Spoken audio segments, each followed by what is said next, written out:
On se lance dans le projet de notre vie. Bienvenue entre Saumur et Chinon dans le département de la Vienne où nous allons rénover une ancienne ferme troglodytique. Plusieurs années de travaux nous attendent pour transformer ce corps de bâtiment en notre future maison et en lieu d'accueil puisque nous allons réaliser 2 gîtes. On vous explique tout dans cette vidéo. Hello tout le monde, c'est Lilian et Valentin. On espère que vous allez bien. Bienvenue dans le plus gros projet de notre vie. Et oui, comme vous l'avez vu, on va rénover une ferme troglodytique. Aujourd'hui, on vous emmène faire le tour de tous les bâtiments et surtout ce à quoi ils pourraient ressembler à la fin des travaux. On a trop hâte de vous montrer tout ça. Alors c'est parti, on vous emmène dans cette nouvelle aventure.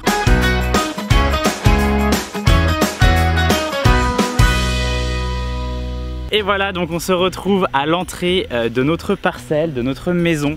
Donc là, ce qu'on va faire, c'est qu'on va avancer petit à petit. On va vous montrer les différents bâtiments et ce à quoi ils vont ressembler potentiellement à la fin. On a fait appel à une équipe de designers d'espace extérieur, c'est Nirvana Nature, qui nous ont fait des plans 3D justement pour nous aider à nous projeter. Nous, tout ce qui est design d'intérieur, on maîtrise bien, mais le design d'extérieur un petit peu moins. Donc là, ça va nous permettre de vous montrer un petit peu au fur et à mesure le résultat final auquel on pourrait arriver. Donc c'est parti, on va commencer la visite. Donc là, vous voyez déjà au fond là-bas la maison principale. Alors la maison principale, on va pas trop s'y attarder aujourd'hui, notamment parce qu'on a déjà fait une vidéo de notre déménagement dans laquelle on présente un petit peu ce bâtiment à l'intérieur, etc. Mais surtout parce que c'est le dernier bâtiment qu'on va rénover dans ce grand projet. On va d'abord s'occuper des dépendances qu'on va transformer en gîte. Et donc là, on est à l'entrée de la maison. On voit directement cette grande bambouseraie. Alors nous, on l'aime bien, ça fait de l'ombre, il y a pas mal de petits animaux qui vivent dedans, mais malheureusement, elle est très envahissante, donc on sait pas si on va pouvoir tout garder, surtout que le projet ici c'est d'avoir un petit parking pour pouvoir se garer tout simplement à l'entrée de la maison et de créer un escalier qui va descendre ensuite vers les gîtes. On vous montrera juste après. En fait les gîtes ils sont dans une partie basse sur le terrain, vous allez voir, c'est vraiment sympa. Et donc on a cette grande bambouseraie dont il va falloir qu'on s'occupe. On sait pas encore ce qu'on va pouvoir en faire. Valentin il avait l'idée de faire un don de bambou au zoo de Beauval qui est pas très loin, mais je suis pas sûr que la quantité soit suffisante pour les pandas qui mangent beaucoup. Donc voilà, ça c'est le premier grand élément de cette entrée. Vous allez voir qu'il y a pas mal d'arbres juste à côté ici, notamment on a un grand cerisier. Bon, on vient d'arriver dans la maison, donc malheureusement on est un petit peu trop tard dans la saison pour avoir des cerises, mais ça devrait vraiment être sympa l'année prochaine. Et puis on aperçoit dans le fond le premier bâtiment, mais en fait on va contourner par l'intérieur pour pouvoir aller le voir. Suivez-moi.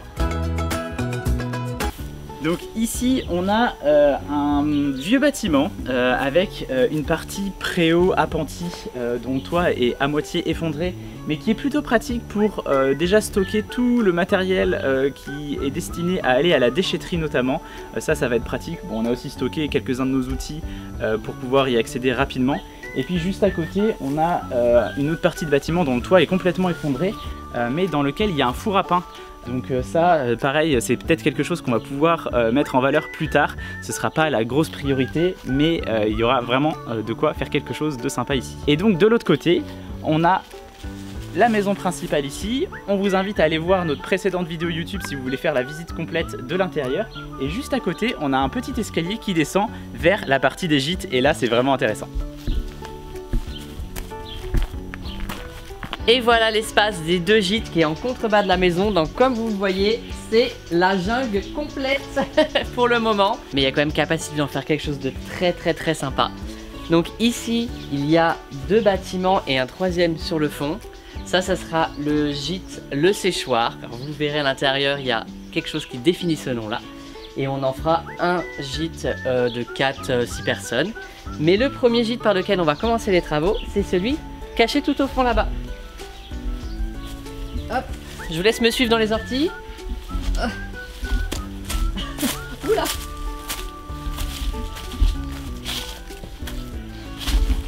Et ce gîte, c'est la cochonnière, comme c'est écrit dessus. On a trouvé tout de suite que ça apportait beaucoup de charme lors de notre première visite et on s'est dit qu'on allait garder cet écriteau et le nom parce que ce serait dommage de balayer une partie de l'histoire. Et ça nous a été confirmé, en fait, cette porte en arrondi sur le dessus, c'était vraiment apparemment des bâtiments pour accueillir des cochons. Donc dites-nous en commentaire si vous avez aussi cet avis dans ce sens. Allez, vous me suivez à l'intérieur ? Hop, nous voilà dans la cochonnière. Donc ici on va aménager un T1 tout simplement. Au rez-de-chaussée, la pièce de vie avec le coin salon et la cuisine de ce côté. Derrière, on va aménager des toilettes. Et il y aura un escalier ici qui permettra d'accéder à l'étage avec cette grande hauteur sous plafond qui nous permet d'aménager une chambre et une salle d'eau. Petit point planning pour les travaux ici. Donc on va commencer par là à partir de cet été. Ça va durer au moins jusqu'au printemps 2025. C'est-à-dire qu'on doit aussi créer et amener tous les réseaux ici. Il y a déjà des petits bouts de réseau, mais c'est rien qui respecte les règles. Donc nous on va amener les réseaux d'eau, les évacuations, l'électricité. Après on va avoir toute la partie isolation, plaquage, enduit, peinture, aménagement des espaces. Donc ça va au moins nous emmener et nous prendre pour quelques mois. Et on se retrouve au printemps prochain pour le reveal de ce gîte. Et après on commencera les travaux du deuxième gîte que je vous emmène aller voir. Coucou toi. Allez, vous me resuivez dans les orties. J'espère que vous n'êtes pas en short. Oh, ça pique.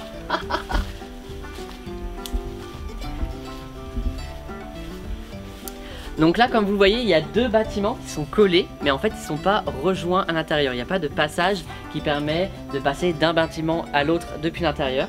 Donc nous, ce qu'on s'est dit depuis le début, on imagine bien une grande véranda qui permet de relier ces deux bâtiments avec les deux ouvertures. Et comme ça, on a l'escalier qui est aujourd'hui à l'extérieur. Ça deviendra l'escalier intérieur qui permettra d'accéder aux deux étages. Allez, je vous emmène à l'intérieur pour que vous compreniez un peu plus. Donc bienvenue dans le séchoir. Ici vous voyez c'est un autre volume, un autre type de bâtiment. On imagine qu'il a été habité, on pense qu'il a été habité encore il n'y a pas très longtemps. Et dans ce bâtiment donc il y a une grande hauteur sous plafond, mais c'est des espaces troglodytiques qui ont été creusés à même la roche. Et aussi ici un séchoir à fruits. Donc en fait on voit un peu un espace où on pouvait entreposer des fruits pour les faire sécher sur des serments de vigne par exemple. Dans cette maison, on n'a pas encore défini totalement les espaces, on se laisse le temps de voir les choses un peu arriver et évoluer pour bien définir comment on va configurer les espaces, même si on a déjà une petite idée, mais ça pourra mûrir avec le temps. Surtout qu'on risque d'avoir beaucoup de surprises. Allez, vous me suivez vers l'autre bâtiment? Aïe aïe aïe. Aïe! Oh! Donc là on est dans l'autre bâtiment, comme vous voyez c'est encore autre chose, c'est très sombre aujourd'hui. Donc on peut imaginer déjà qu'on va créer des grandes ouvertures. Mais ce qui est intéressant ici c'est le volume, il y a des tomates au sol. Bon ça on ne sait pas si elles vont pouvoir rester parce que là il n'y a pas de tomates par exemple. Mais il y a déjà beaucoup de charme, on imagine aussi un peu comment étaient aménager les espaces autrefois avec des ouvertures où ils y créent des étagères. Nous on adore découvrir ce genre de lieu. Donc là on a encore beaucoup de capacités d'aménagement et de création de niveaux et d'espace. Et là il y en a un autre qui aime beaucoup l'exploration aussi. Côté extérieur, vous voyez qu'on a un gros boulot qui nous attend, notamment de débroussaillage pour pouvoir faire quelque chose de sympa ici par la suite. Donc là, il faut imaginer que l'espace il sera complètement redéfini. On aura d'un côté le premier gîte avec ses espaces extérieurs et le deuxième gîte avec également ses espaces extérieurs.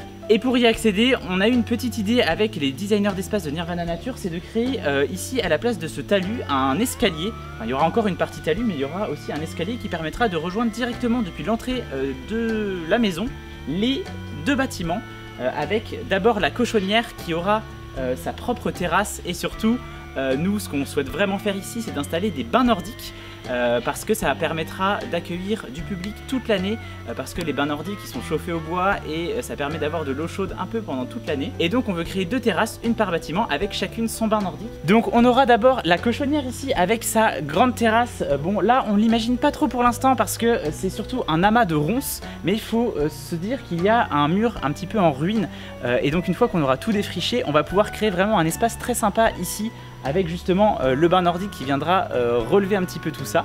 Et de l'autre côté, on aura également la grande véranda, bien sûr, mais aussi la terrasse de ce deuxième gîte du séchoir. On aimerait créer une ouverture dans le mur juste ici pour pouvoir apporter un peu plus de lumière à l'intérieur, d'avoir une grande baie vitrée qui permettra d'accéder directement à une terrasse qui sera installée juste devant cette baie vitrée, et on va pouvoir installer un autre bain nordique pour ce gîte là, et puis on va créer entre les deux gîtes une séparation avec des végétaux, avec des choses assez naturelles pour justement avoir deux espaces bien définis et créer quelque chose de vraiment agréable dans ce petit coin de paradis.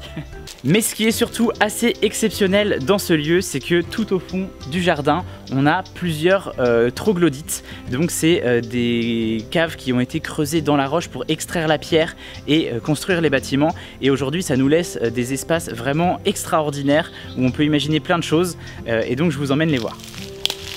Donc là, on est dans l'endroit qui nous a vraiment fait craquer pour ce jardin, pour ce lieu. C'est l'ancienne carrière.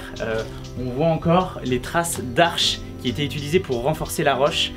Et on a des grosses cavités qui ont été creusées. Et c'est vraiment incroyable. Là, on a de l'air frais qui sort tellement c'est creusé. Et donc, on a plusieurs grottes comme ça. On ne sait pas encore ce qu'on va en faire. On ne sait pas comment on va pouvoir sécuriser cet endroit pour le rendre accessible. Mais toujours est-il qu'on va pouvoir imaginer plein de choses. Et ça, c'est super chouette. De ce côté-ci, on a par exemple un ancien pressoir. Là, on a une autre cavité qui a été creusée. Et là, de ce côté-ci, on a encore une grande grotte avec une arche et les traces d'un ancien four à pain. Donc là, c'est pareil, on a une grosse partie qui est éboulée. Vous voyez que niveau sécurité, c'est un peu compliqué. Donc on va devoir réfléchir à tout ça. Si d'ailleurs vous avez des expériences de rénovation de ce genre de lieu, n'hésitez surtout pas à nous les partager en commentaire, ça nous serait vraiment utile. Et là, je vais vous ramener devant la maison principale pour vous montrer en termes d'aménagement extérieur ce qu'on pourrait aussi faire. Et donc là, nous voilà devant la maison principale et vous voyez, il y a ce grand bouleau pleureur que nous, on adore.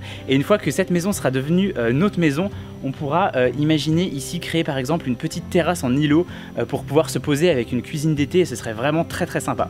Et là, on le voit pas parce qu'il va falloir qu'on débroussaille un petit peu, mais on a une belle vue sur toute la campagne environnante. C'était vraiment notre rêve et on apprécie tellement se poser ici et être au calme et voir cette vue.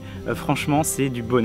Et voilà, c'est la fin de cette visite de notre nouveau projet rénovation. On a trop hâte de vous partager les prochaines étapes en vidéo parce que oui, bien sûr, on va tout vous partager de A à Z, la rénovation de ce corps de ferme troglodytique. Et oui, on a trop hâte. N'hésitez pas à nous dire déjà en commentaire ce que vous pensez de ce lieu. Nous, on est déjà trop fans. Et puis si vous avez des idées de choses qu'on pourrait faire, qu'on pourrait installer, de la manière dont on pourrait rénover, n'hésitez surtout pas à nous le partager aussi. On a vraiment envie de vous inclure dans cette aventure et que vous puissiez vraiment suivre l'évolution des travaux de ce lieu extraordinaire. Oui, voilà, l'espace commentaire, c'est aussi un espace constructif où chacun peut donner des idées et les autres peuvent aussi s'en inspirer. On se retrouve dès la semaine prochaine avec une nouvelle vidéo de la rénovation de la cuisine de cette maison principale. Une petite cuisine pour être bien le temps des travaux. Et puis ensuite, on va attaquer le gros des travaux, notamment le débroussaillage parce que là, il y a vraiment du boulot. Donc surtout, n'oubliez pas de vous abonner pour ne pas rater les prochaines vidéos. Et puis n'oubliez pas que si nous on en est capable, vous en êtes capable aussi. Et on se dit à très vite. Oh, aïe!